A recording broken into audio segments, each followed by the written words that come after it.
जिले में दुर्गा पूजा को लेकर तैयारियां शुरू हो गई है। नाथनगर प्रखंड क्षेत्र अंतर्गत स्थित महाशय ड्योरी और सूजापुर स्थित मां दुर्गा मंदिरों में आज मां दुर्गा के आवाहन को लेकर मंदिर से बोधन घट निकालकर ढोल ढाक बाजे गाजे के साथ गंगा घाट ले जाया गया, जहां से वैदिक मंत्रोच्चार के साथ बोधन घट में जल भरकर वापस मंदिर में पहुंचकर विधिवत पूजा अर्चना की गई। तत्पश्चात मां दुर्गा का आवाहन कर बोधन घट को मंदिर में स्थापित किया गया। कलश की पूजा आज से शुरू होकर विजयादशमी तक चलेगी। यह पूजा 18 दिनों तक चलती रहेगी और मंदिर में प्रज्वलित दीप अनवरत विजयादशमी तक जलता रहेगा। इसके साथ ही महाशय ड्योरी मंदिर और सूजापुर दुर्गा स्थान में दुर्गा पूजा 18 दिनों तक मनाई जाएगी। ऐसा दावा किया जाता है कि कोलकाता की काली और महाशय ड्योरी की दुर्गा पूजा काफी विख्यात है। महाशय ड्योरी मंदिर में कौड़ी लुटाने की परंपरा 400 वर्ष पुरानी है। बंगाली परंपरा के अनुसार कौड़ी को धन कुबेर का द्योतक माना जाता है। सुहागिन महिलाएं इस कौड़ी को सिंदूर के किए में रखती है। ऐसी मान्यता है कि कौड़ी को घर में रखने से धन आने का दरवाजा खुलता है। इसी कारण से श्रद्धालुओं में कौड़ी लूटने की होड़ मच जाती है। महाशय परिवार के अरविंदो घोष ने बताया कि आज से मां दुर्गा के आवाहन के साथ पूजा शुरू हो गई। बड़ी संख्या में श्रद्धालुओं ने गंगा स्नान कर बोधन घट में जल भरकर बोधन कलश मंदिर में प्रवेश कराया। ऐसी मान्यता है कि माता के यहाँ दर्शन करने भर से लोगों की बिन मांगे मुरादें भी पूरी हो जाती है। प्रक्रिया का नाम है बोधन। बोधन मतलब शुरुआत, बोधन मतलब आह्वान, बोधन मतलब वेलकम। भगवान को हम वेलकम करते हैं, आज निमंत्रण देते हैं जो आप 4 दिन के लिए यहाँ पे आइए, यहाँ 4 दिन हमारे साथ रहिए। ये निमंत्रण जो हम देते हैं ये तो पत्रिका के हिसाब से नहीं देते हैं, हम गंगा के पानी लेके उनको अर्पण करते हैं जो भाई ये हम अर्पण कर रहे हैं, आप हमारे साथ 4 दिन के लिए शिव जी के साथ आइए, दुर्गा माता परिवार के साथ आइए, लक्ष्मी सरस्वती कार्तिक गणेश शिव सब आपके वाहन, सभी के वाहन और शिव जी सबको लेके आप हमारे यहाँ पधारिए और हमारे साथ रहिए 4 दिन के। ये तो करीब 125 साल पुराना हो गया है। उस समय ये मंदिर नहीं था, ये मिट्टी का था। उस समय 2 मंजिल 2 चाली का पूजा नहीं होता था। उस समय इलेक्ट्रिसिटी भी नहीं थी, वो लांछन से पूजा होता था, लेकिन प्रक्रिया वही था। गंगा में जाके घाट में जाके वहाँ से, अभी तो छोटा हो गया, वो बहुत बड़ा था गंगा, वो घाट में जाके पानी लाके घट पूजा होता है। यहाँ पे पुरोहित जी घट पूजा करते हैं, बाहर से आते हैं पुरोहित, वो घट पूजा करते हैं। घट पूजा करके हम अब वहाँ पे मंदिर के अंदर में वो घट स्थापित करेंगे और वहाँ पे दिया जलेगा। ये दिया 10वीं तक रहेगा, हर दम जलता रहेगा। यहाँ पे एक आदमी रहेगा, रात को दिन को वो दिया देखने के लिए, वो दिया जलता रहेगा और उनके लिए हम वेट करते रहेंगे। कौड़ी लुटाने का है जो आनंद उत्सव होता है, जो भगवान आ रहे हैं, भगवान आ रहे हैं। या शादी ब्याह में हम गिफ्ट देते हैं, शादी ब्याह में हम गिफ्ट देते हैं, तो यहाँ पे गिफ्ट तो नहीं देते हैं। यहाँ पे जब हम पत्रिका देते हैं, हम कौड़ी देते हैं, सुपारी देते हैं, हल्दी देते हैं, यही सब चीज़ हम पूरे जन समाज को निमंत्रण करते हैं जो आप भी पूजा में शामिल हो जाइए। बच्चा जब जन्म लेता है तो कई बार बच्चा तुरंत नहीं रोता है, रोने में देर हो जाता है। ऐसे में बच्चा क्षतिग्रस्त हो जाता है और उसके बचने की संभावना कम हो जाती है। और यदि बचा तो भविष्य में उसमें विकलांगता की समस्या आती है, जिसे सीपी कहते हैं, जिसका कोई माकूल इलाज नहीं है और ज़िंदगी भर बच्चा विकलांगता से जूझ सकता है। ऐसे में पूरे संसार में कूलिंग थेरेपी का सहारा लिया जाता है। जन्म से ठीक 6 घंटा के अंदर यदि उसको कूलिंग थेरेपी दिया जाए तो उससे उसका सीपी की समस्या कम होती है और बचने की भी संभावना बढ़ती है। पहली बार बिहार झारखंड में आपके शहर के स्नेह नवजात शिशु बाल सेवा केंद्र में यह मशीन उपलब्ध है। कभी भी ऐसी बात हो कि बच्चा रोने में विलम्ब हो गया तो आप स्नेह नवजात शिशु बाल सेवा केंद्र में जरूर संपर्क करें।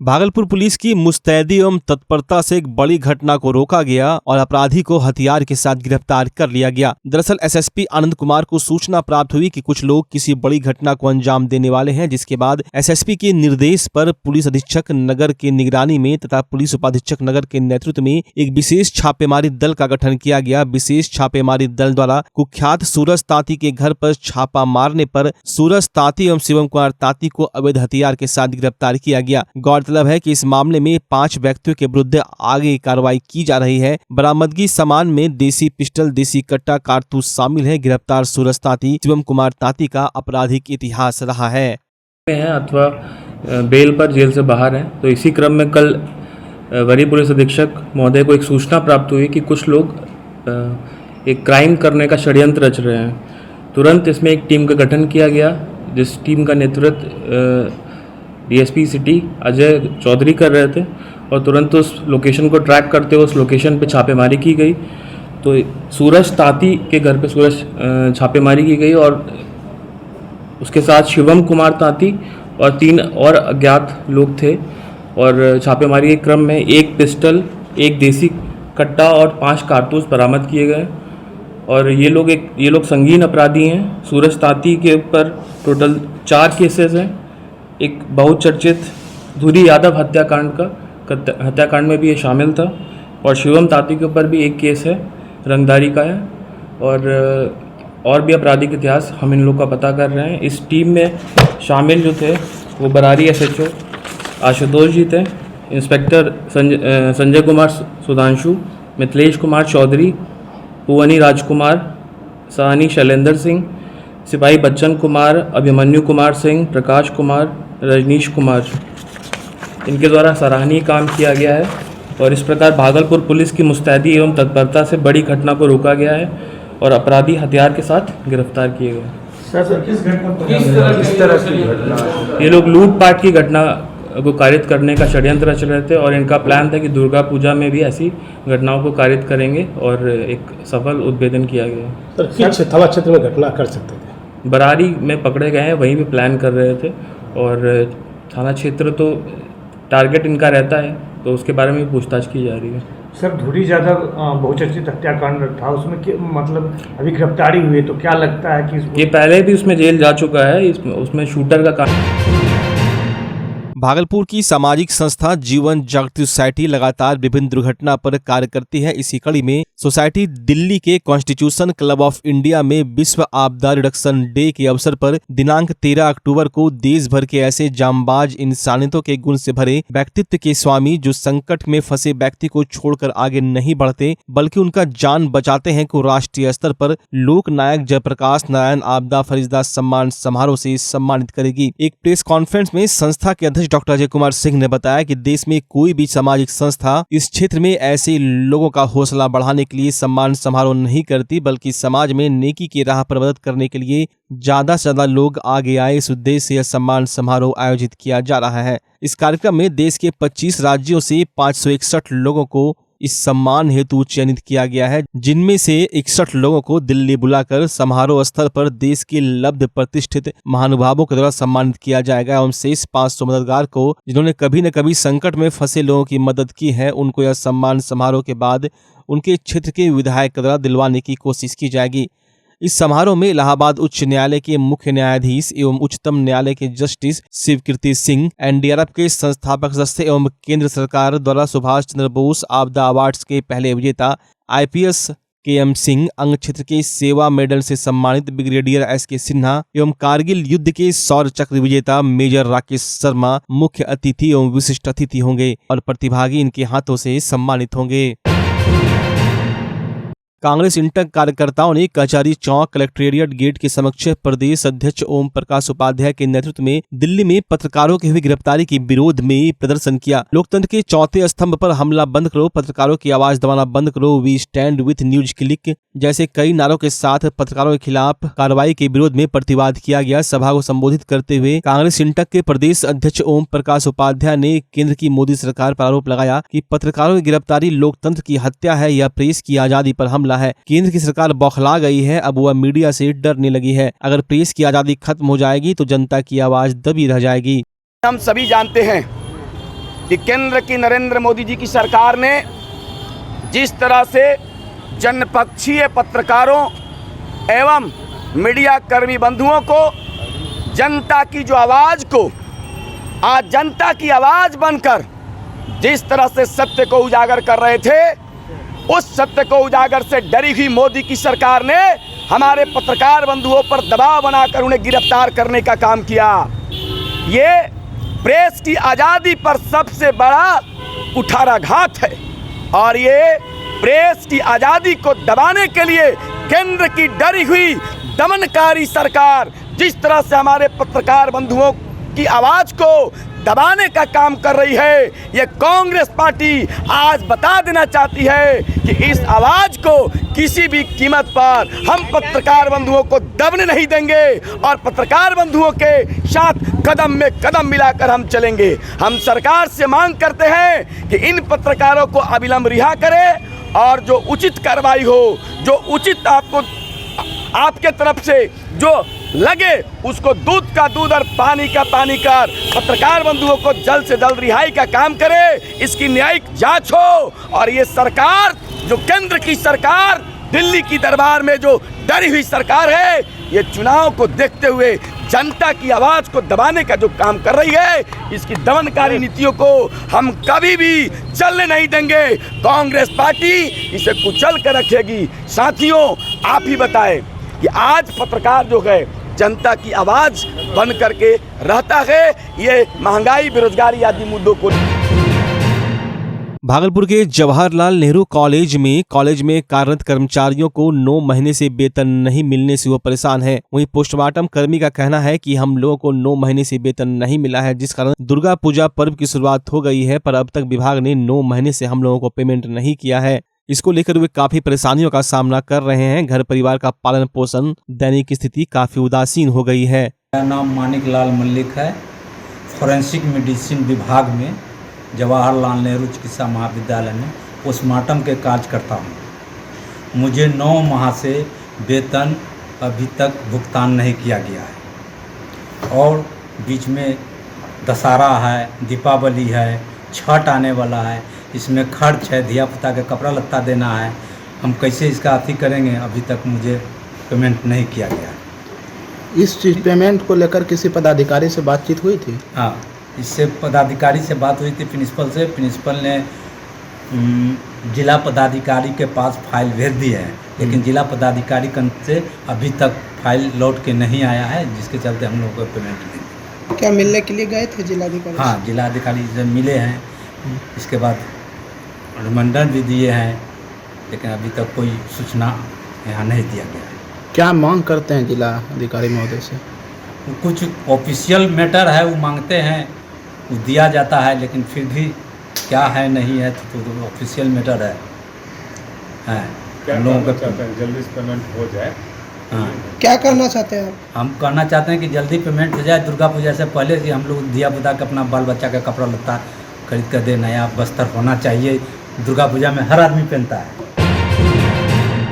भागलपुर के सैंडिस कंपाउंड स्थित स्टेशन क्लब में कलवार सभा भागलपुर इकाई द्वारा रक्तदान शिविर का भव्य आयोजन किया गया। रक्तदान शिविर में युवाओं ने बढ़ चढ़कर हिस्सा लिया। कई युवा ऐसे दिखे जो अभी तक दर्जनों बार रक्तदान कर चुके हैं, वहीं कुछ ऐसे भी युवा दिखे जो पहली बार रक्तदान कर रहे थे। इस रक्तदान शिविर कार्यक्रम का विधिवत उद्घाटन कलवार सभा के अध्यक्ष गिरीश चंद्र भगत ने पारंपरिक तरीके से किया। उन्होंने रक्तदान को महादान की संज्ञा देते हुए कहा कि रक्त देने से महिला और बच्चों समेत गंभीर रोगियों की जान बच सकती है, इसलिए हर किसी को अपनी शारीरिक क्षमता के अनुसार रक्तदान करना चाहिए। रक्तदान कार्यक्रम के दौरान कलवार सभा भागलपुर इकाई के अध्यक्ष गिरीश चंद्र भगत, कार्यक्रम संयोजक अमित भगत, संरक्षक अभय चौधरी, सचिव नीरज कुमार, गौरव भगत, मनोज कुमार, मीडिया प्रभारी शंभू भगत के अलावा दर्जनों कार्यकर्ता मौजूद थे। अगर आप उसका भयावह स्थिति देखेंगे तो एकदम डॉक्यूमेंटेड है कि 12,000 लोग प्रत्येक दिन बिहार में मर जाते हैं, यानी 43,80,000 लोग को जब बताते हैं तो कहते हैं कि ये तो फॉल्स डाटा है। अरे आप डॉक्यूमेंटेड देखिए, 3-4 मीडिया से रिपोर्ट है। तो जो स्थिति है उसमें लगता है कि सहानुभूतिपूर्वक, चाहे ह्यूमैनिटेरियन ग्राउंड पे, मानवीय ग्राउंड पे रक्तदान होनी चाहिए। अब हमारा कहना होता है कि जब आप रक्तदान करते हैं तो दूसरों की ज़िंदगी बचाते ही। जैसा सर ने कहा कि 18 से 65 साल, 48 साल लगातार दे सकते हैं, 4 बार दे सकते हैं, 152 बार दे सकते हैं। और आपको पता है कि RBC प्लेटलेट प्लाज्मा अगर डोनेट करें तो 3 ज़िंदगी बचाई जा सकती है। 152 × 3 576 ज़िंदगियाँ बचाई जा सकती हैं एक आदमी के द्वारा। सोचिए कितनी बड़ी बात है। अब है कि लोग कहते हैं हमारा क्या फ़ायदा है। तो जब आप रक्त डोनेट करेंगे, रक्त जब डोनेट करेंगे तो रक्त के साथ उसकी गंदगी भी बाहर आएगी, शरीर की गंदगी भी बाहर आएगी। तो लगता है कि एकदम सही है। हर एक आदमी इसको मान्य करते हैं कि नहीं, रक्त निकलेगा तो गंदगी भी निकलेगी। और 15 से 18 बार अगर लगातार डोनेशन करते हैं तो आपके शरीर में 5 से 6 लीटर खून है, मात्र 5 से 6 लीटर खून है जो कि बाहर आ जाएगा और नया रक्त बनेगा। और नया रक्त बनना जो है, अगर आप रक्त नहीं देते तो 120 दिन में रक्त टूट जाएगी। अच्छा, मतलब कहने का अर्थ है कि स्वास्थ्य लाभ होगा। दूसरा है कि आप 6 महीने के अंदर इस ब्लड को आप दोबारा प्राप्त कर सकते हैं। आज रक्त के कारण जिस तरह देश में, अपने राज्य में, अपने ज़िला में रक्त की कमी के कारण लोग हादसे का शिकार होने के बाद रक्त के कारण जो गुजर जाते हैं लोग रक्त के अभाव में, इसको देखते हुए आज हमारी संस्था कलवार सभा भागलपुर एक निर्णय लिया कि नहीं, भागलपुर में भी हम एक अपने समाज की ओर से जागरूकता अभियान चलाएं और अपने समाज के लोगों को प्रेरित करें कि आप रक्तदान करें। रक्तदान से आप कितनों की जीवन बचाया जा सकता है, आपके द्वारा बचाया। आप बड़ा भयावह स्थिति है, जैसा कि चर्चा है, अपना 3 राज्य 4 राज्य बहुत पिछड़ा राज्य है जिसमें परसेंटेज रक्त देने वालों की बहुत कम है। और हमारा बिहार, इसमें यूपी, छत्तीसगढ़, एमपी, लेकिन देखा जाए तो दिल्ली, पंजाब, ये कितना अग्रसर होकर के रक्तदान की प्रवृत्ति है। हम सामाजिक रूप से, संस्था के रूप से ये जागरूकता पैदा करना चाहते हैं कि समाज में आप रक्त दें। और एक आदमी अपने आयु में 48 बार दे सकता है रक्त, और एक बार के देने से, एक रक्त से वो 3 आदमी की ज़िंदगी बचा सकता है। तो आप सोचें कि वह अपने लाइफ में कितने आदमी की ज़िंदगी बचा सकता है। 576 का डाटा आ रहा है। हमारे भाई साहब मनोज जी हैं, इस पर काम करते हैं। इन्होंने एक डाटा तैयार किया है कि एक व्यक्ति अपने लाइफ में कितने आदमी का जीवन सेव करता है रक्त देकर। इस महान कार्य को करने के लिए हम लोगों ने अपने संस्था की ओर से प्रचार प्रसार काफ़ी किया है। लोग जुटे हैं और अपने संस्था के कार्यकर्ता बंधु और हमारे समाज बंधु। भागलपुर में लगातार 5वीं बार मिस्टर एंड मिस फेस का भागलपुर सीजन 5 का आयोजन किया जा रहा है। अभी तक 4 सीजन तक यह कार्यक्रम काफी सफल रहा, जिसको लेकर इस बार 5वें सीजन में काफी जोर शोर से इस कॉन्टेस्ट को कराया जा रहा है। गौरतलब है कि mister and miss face of Bhagalpur season 5 में फिल्म जगत के कई मशहूर सेलिब्रिटी इस कार्यक्रम में पहुंचने की संभावना है। साथ ही कई जिलों के प्रतिभागी भी इसमें हिस्सा लेंगे। यह कार्यक्रम जल्द आयोजित की जाएगी, जिसका रजिस्ट्रेशन अभी से प्रारंभ हो गया है। गौरतलब है कि इसमें चयनित प्रतिभागी को कई फिल्म एवं एल्बम में काम करने का मौका दिया जाएगा। इसको लेकर आज प्रेस वार्ता का आयोजन किया गया, जिसमें ऑर्गेनाइजर शाहिद स्मिथ, बॉलीवुड निर्माता एवं अभिनेता रवि सुधा चौधरी, सीजन 4 के विजेता केशव राधे, ईशा गुप्ता, ऋचा चड्ढा, विनीता सिंह राजपूत, कबीर कश्यप, आर्यन राज एवं शो के को ऑर्गेनाइजर सागर सिंह मौजूद थे। पिछली वर्ष की अपेक्षा इस वर्ष प्रतिभागियों में बेहतर करियर के लिए प्रोफेशनल सेलिब्रिटीज भी मौजूद रहेंगे, जिनसे प्रतिभागियों को भविष्य में काफी अवसर भी मिलेंगे। इस शो का ऑनलाइन रजिस्ट्रेशन शुरू हो चुका है। आज जो है ये mister and miss face of Bhagalpur season 5 का प्रेस कॉन्फ्रेंस हो रहा है यहाँ पे, और मुझे मीडिया के थ्रू जो है इनके माध्यम से लोगों को बताना चाहते हैं कि यहाँ पे सीज़न 5 स्टार्ट कर रहे हैं, उनका रजिस्ट्रेशन स्टार्ट हो गया है। और जिन लोगों ने अब तक पार्टिसिपेट नहीं करवाए हैं, यहाँ पे आके पार्टिसिपेट करें और अपना रजिस्ट्रेशन यहाँ पे स्टार्ट हो गया है, आप आके अपना रजिस्टर कर सकते हैं, ठीक है। और यहाँ पे ऑलमोस्ट 100 लोग पार्टिसिपेट कर सकते हैं, जिसमें कि फिर जो 30 लोग को सेलेक्ट करके फाइनलाइज किया जाता है, ठीक है। वो 30 लोग वही लोग आते हैं जो कि सिलेक्टेड होते हैं, और 30 लोग को हम लोग क्या करते हैं, पहले ग्रूमिंग देते हैं, 3 to 4 डेज से ग्रूमिंग देते हैं। और यहाँ पे सिर्फ ऐसा ही नहीं कि ग्रूमिंग देकर के शो करवा दिया जाता है, यहाँ पे अच्छे सेलिब्रिटी भी आते हैं और आए भी हैं और आने वाले भी हैं आगे। तो सीज़न 5 में काफ़ी सारे सेलिब्रिटी यहाँ पे रहेंगे